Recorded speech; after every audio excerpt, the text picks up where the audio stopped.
Masters of the Universe fans, once again it's the one and only Optibotimus coming at you with another video review. And on today's episode, in my attempt to beat the one and only Pixel Dan at reviewing these, we're going to be taking a look at the new Masters of the Universe Origins Untouchable Master of Evil Combat SPIKOR. And truthfully, this was one of the ones that I was most excited about in this wave.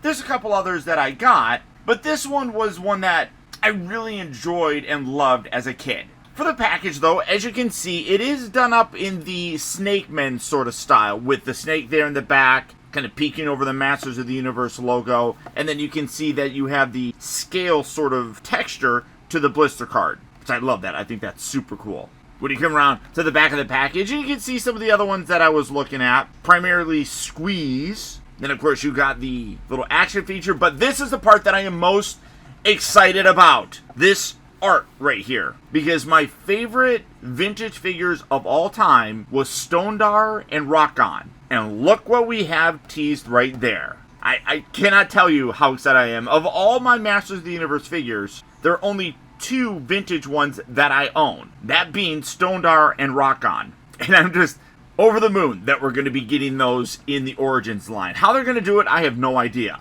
With all the enhanced articulation and things like that, with the rock sections on I'm really very, very curious. But that's what got me kind of the most excited. But for the packaging on this guy, that's about it. So without further ado, let's get him out here and see how cool he actually is. Alright guys, so here we have SPIKOR opened up and out of his packaging. And much like all these Masters of the Universe Origin figures, you do get the nice mini comic. You can see that this is the Fading Fortress, which I don't really know what that's in reference to, but again, absolutely incredible that they do this and really put this commitment towards continuing on the legacy of Masters of the Universe and telling new stories and things like that. Come around to the back, and of course you can see you got image of the Squeeze, the Snake Man Infiltrator, Serpent Claw Man-at-Arms, and of course SPIKOR. Bunch of these, and truthfully, I mean, I don't really care much about those, but I know a lot of collectors really do.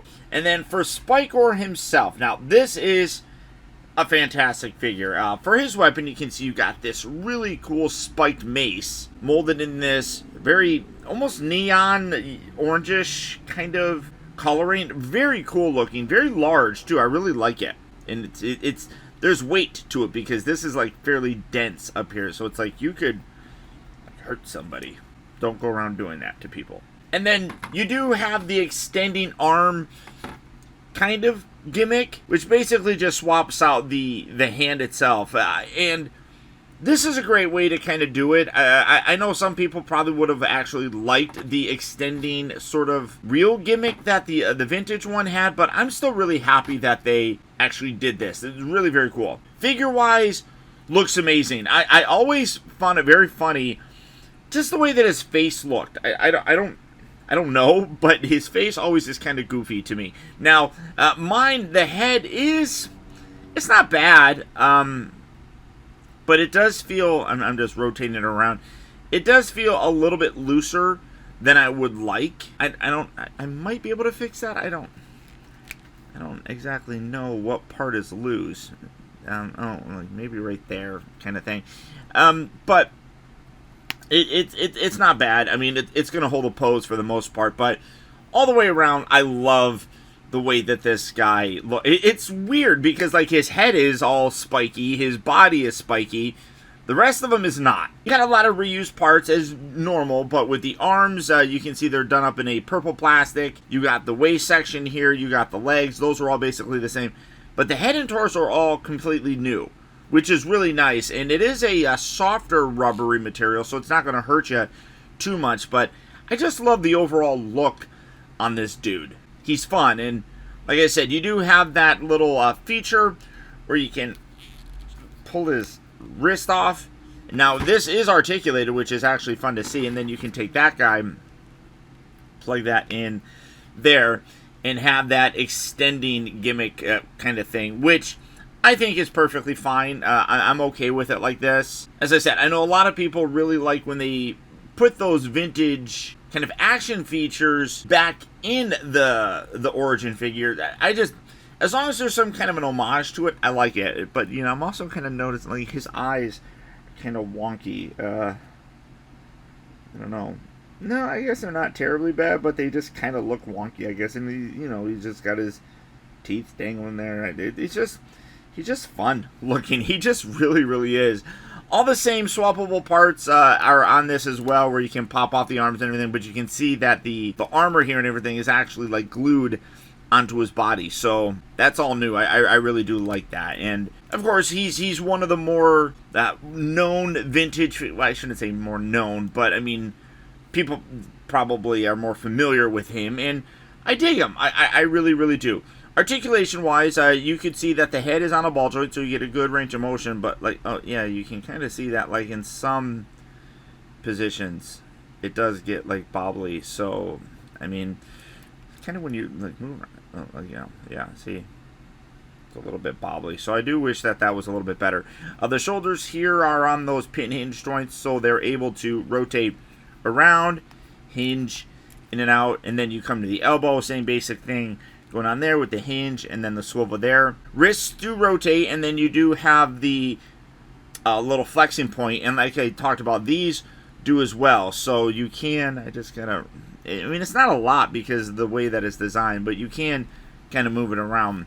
Waist does rotate. You can also hit things, and that was aggressive. I'm sorry, but you can. I lost the battle. I don't know. Put that right back on there, so you can swap out all those pieces. You got the ball joint sort of thing going down here for the hips. You have the knees, so of course you can have the more standard 5.5 inch sort of height for him, or you can extend him to about a good 6-inch figure, and then the ankles do flex forward and back. So all in all, this is really a fun toy. Let's see, how well does he hold his weapon? I didn't even check that.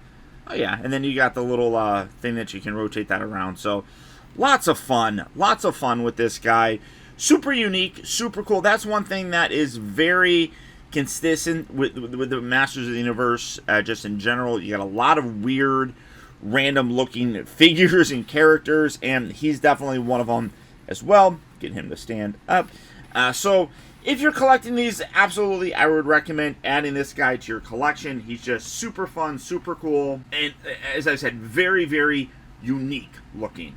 But there you go, guys. There's my look at the new Masters of the Universe Origins SPIKOR. If you'd like to add him or any other Masters of the Universe Origin figures to your collection, as always, you can check out various retailers, but the easiest way is to go online to places like Big Bad Toy Store, of course, Amazon, and even Entertainment Earth. For all of those places, I'll put links right down there in the video description to make it really easy for you guys. Also, as a special bonus for viewers of mine, if you choose to click on that link to go to Entertainment Earth to pick them up, in addition to getting free shipping on orders over a certain amount, you'll also automatically save yourself 10% off of any in-stock order that you place, helping to help you save some money while at the same time show your support for my channel.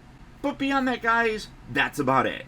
As always, I want to thank you all so much for tuning in and watching, and until next time, this is Optibotimus saying adios, au revoir, and auf Wiedersehen.